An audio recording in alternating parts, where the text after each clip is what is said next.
Hey everyone, it's Gamefruitpulp, and welcome back to a really exciting Minecraft Building Toronto episode.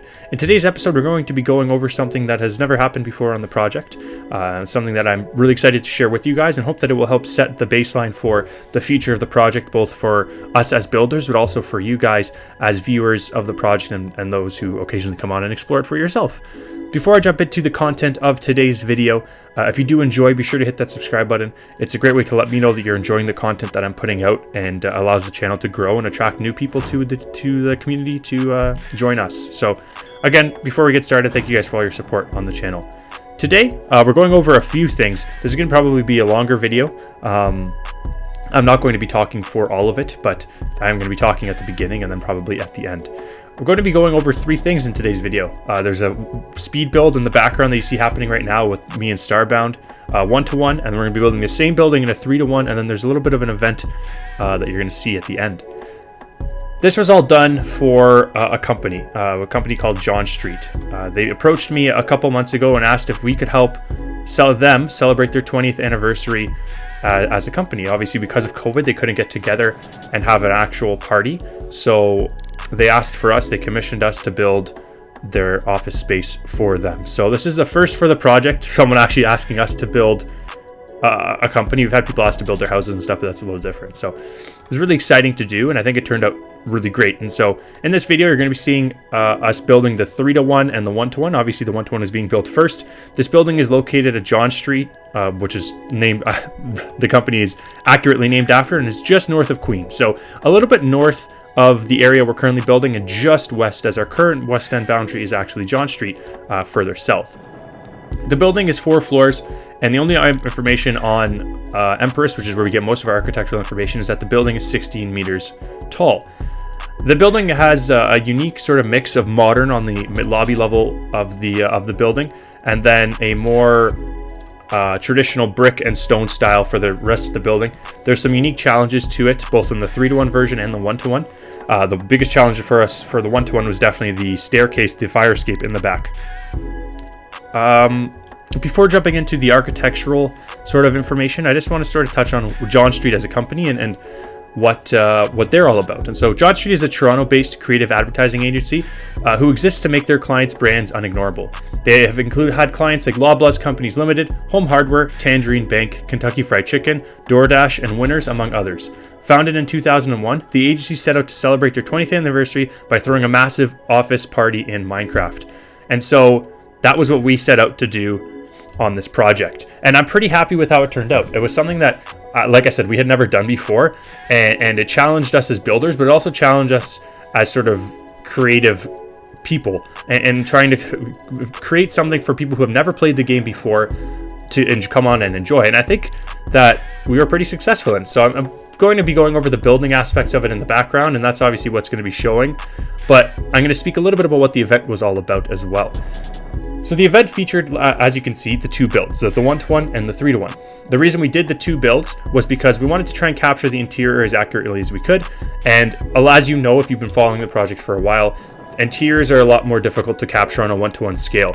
Because of that, we sort of expanded the project for this to a 3-to-1 scale and built an interior that was accurate in almost every single aspect, and it turned out really, really great. And the actual party itself was led to through a sort of quest experience, which started at the Toronto spawn and then led you to the 1-to-1 build, which then led you to the 3-to-1, and then led you to the roof where the party was ultimately held. And it was a unique experience for the employees of John Street. The quests were all people who actually worked within the company and had different little inside jokes and quirks about them that I think made it a unique experience that was enjoyable, and obviously made the best out of a difficult sort of time with COVID and all that kind of stuff. But ultimately, it was a really fun experience. It challenged us more so on the 3-to-1 than the 1-to-1. It was a unique experience. You don't really realize how different the 3-to-1 building experience is in comparison to the 1-to-1 until you sort of have to do it. But it was definitely a really great experience. You're seeing the 1-to-1 just being finished up now, and then you're going to go ahead and have us go into the 3-to-1 build. And then what we're going to end it off with is just an overarching view of the interior and the lobby, and finish up with a roof shot. So I'm going to leave you now with some just like lo-fi music by our good friend Alpine, and then I'll join you guys back at the end once the 3-to-1 build is completed, just for some finishing sort of remarks and closing. So I'll catch you guys at the end of the video.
So now that some of the 3-to-1 is underway, we can sort of look at the difficulty of building on such a large scale. Obviously, it's something we've never done before in the project, and it's not something that's done very often, at least that I've seen, simply because it's just so large.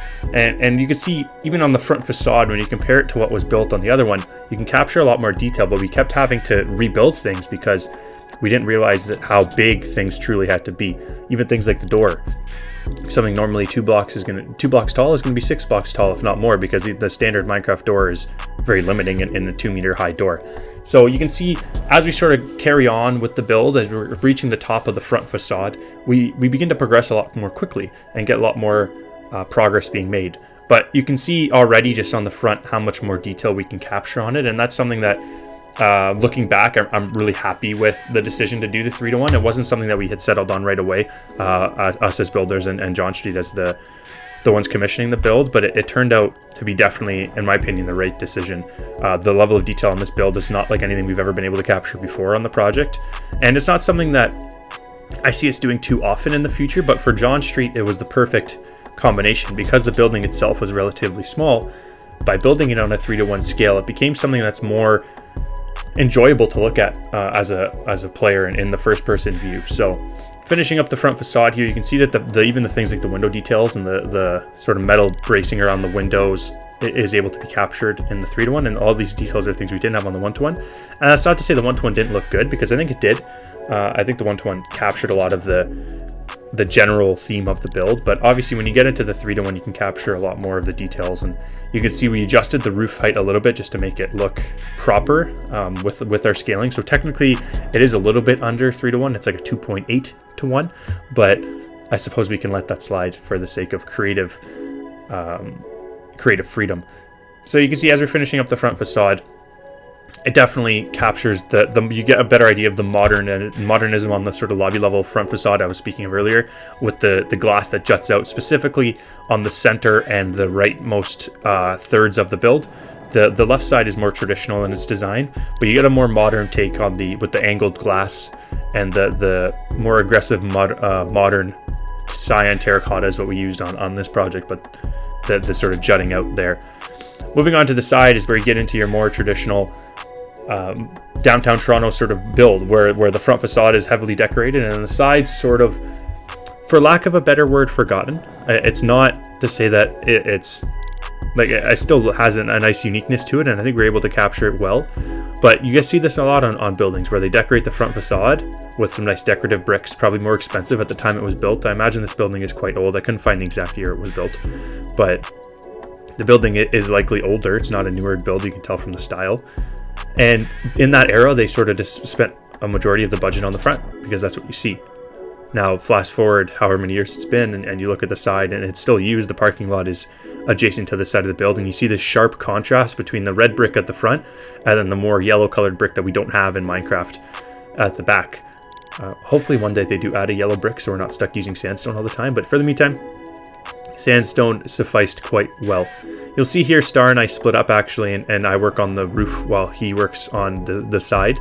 And it was an interesting thing, an interesting little detail about the build that we discovered just right now, as you saw, was that the roof is actually lowered from the front facade. So there's about a 3 meter, or not a 3 meter, it would be a 1 meter. On this build, there's a 3 block sort of dip from the front facade to the rest of the building. And it's something that provided with a unique, not so much challenge as it actually helped us with the scaling of the side, but a unique detail that, again, you probably wouldn't have noticed if you were just building the one-to-one. I built in a bunch of roof details here that are not actually on the finished product. For those of you who are interested, the finished product of both the 3-to-1 and the 1-to-1 are both available on the on the Building Toronto world. You can access them either through the quests. All the quests for this event are still there. If you're not from John Street, you probably won't understand a lot of them because like I said, a lot of them are sort of inside jokes about the office and things like that. But if you do want to teleport to see either the 1-to-1 build or the 3-to-1, both are available at public warps. Warp John Street 1-to-1 for the 1-to-1 and Warp John Street 3-to-1 for the 3-to-1 build. So things like the roof details here, some of them are no longer there because the party for the ending, the sort of penultimate conclusion to this event was on the roof of the building. So we had to remove a lot of this sort of mechanical stuff you see me working on now, but it was a good opportunity to build some mechanical that I wouldn't have ever had to build at this scale. Like looking at the size of even like the HVAC sort of duct work that I'm doing right now, it's 3x3. Like you never have to do that on the 1-to-1 build. But again, it was an interesting challenge, and Star and I both afterwards had trouble for a few days going back to building 1-to-1 because we built the 1-to-1 building first and then did the 3-to-1. And because we spent so much time on the interior of the 3-to-1, we were trying to scale things back to the proper Minecraft scale, and we weren't able to do it.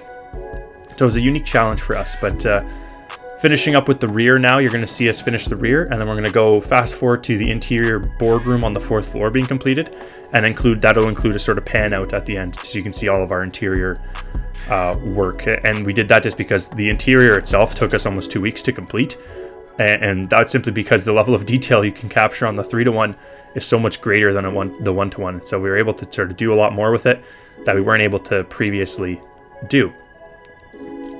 This was a unique thing for us, and I've been sitting on this sort of video and on this footage for a while, simply because I wasn't really sure how to present it to you guys, because it's such an interesting thing. Like building on a 3-to-1 scale goes against everything that we've done on the project for so long, and it turned out so cool, but it's a little bit different at the same time. And so let me know what you guys think. This is not something that I plan on doing really like ever again, in the sense of it's not something I'm going to plan on building at this largest scale. But it gives a unique perspective on a different way to build, and it's sort of it was a nice break from the project. Admittedly, I was getting a little bit burnt out of the same builds over and over in downtown Toronto, so we were able to sort of keep on theme with the project, but do something a little bit different and capture something that will be memorable for a group of people, and something that we were able to capture in the game. And it's something that sort of, I've touched on this in other videos recently on the channel, but this is something I hope sets the theme for the future of the Building Toronto project, in the sense that I want to try and have more quest-related events on the server, more things that allow players who are not builders to enjoy and come on and do things for an extended period of time, more so than just wandering around the map aimlessly looking at builds.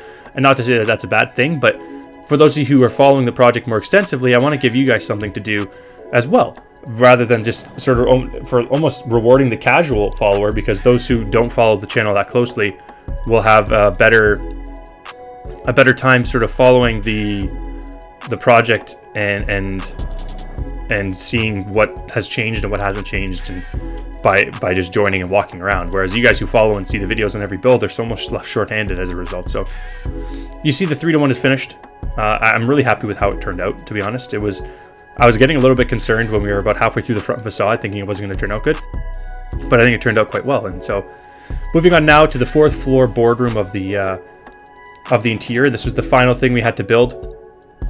It was not something overly fancy. It was just your office boardroom. It had some unique lighting that was difficult to capture, and I think we did an interesting job of that. But this was a good opportunity to sort of show you some of the work we did on the interior without spending too much time on it, because like I said, it would be almost impossible to show you a time lapse of the interiors being built, because we had to do it over a span of 2 weeks. Ultimately, it turned out, again, quite well. The interior furniture was a challenge. I know that there was many times when Star felt quite frustrated with how it was going, but he did a good job, and I did a lot of the ceiling and roof and lighting details, and started a lot of the more smaller furniture details, things like tables and chairs. So even here you see I'm doing the ceiling, Star's doing the table, and that's sort of how the theme of the whole entire build went. And that was just because it sort of fit to our sort of niches, I suppose, and that Star's always been good at doing sort of decorating furniture stuff that I'm terrible at, and that sort of left me doing the rest, which is the lighting and the ceiling and that kind of stuff. And this was an interesting challenge for me as a builder. I think I grew as an interior designer for Minecraft. I think I grew. I think that I learned new ways to sort of do things to capture details that I had not previously thought about capturing. And I hope that this translates to better builds in the future for the project. And I'm challenging myself on the next couple builds I'm doing. They're really, really outside my comfort zone, as a lot of this was with the interior work that we did. And so things like those modern light sculptures that you just saw me do are not things I normally did on this project. So I'm hoping it makes for better builder for me and better content for you guys. That's pretty much it. We're going to be nearing the end here of this video, and I guess I just want to take a moment to thank John Street. It was just a really cool opportunity, and I hope that the people who participated in the event enjoyed it as much as I did building it. It turned out really, really cool, and it was something that when I started this project, it was never something I thought would happen. So I want to thank them for the opportunity to sort of help them celebrate their 20th anniversary. I want to thank you guys for all your support on the channel and of the project, because without you guys, nobody would have found this project ever, and then this opportunity wouldn't have come either. But I hope this is not, I hope this is a sort of start of something new on the project and a new chance to do some really fun and exciting stuff that will allow you guys as visitors and as viewers to enjoy the project more. So that is going to be everything for this video. We're going to leave you off here with some pan through views of the interiors, and then a quick view of the end product on the roof with helps from our good friend Promenade hitting some fireworks on the roof as we go through. If you're new to the channel and you enjoyed, be sure to hit that subscribe button, and let me know in the comments how you found the channel if you're new. If you're a returning viewer and you enjoyed, be sure to hit that like and share the channel with your friends. I'm hoping to keep up with the sort of high rate of content coming in the future. I hope you guys enjoyed. My name is Gamefruitpulp. Thanks again to John Street for the opportunity to build this awesome build, and I'll catch you guys all next time. Have a good one.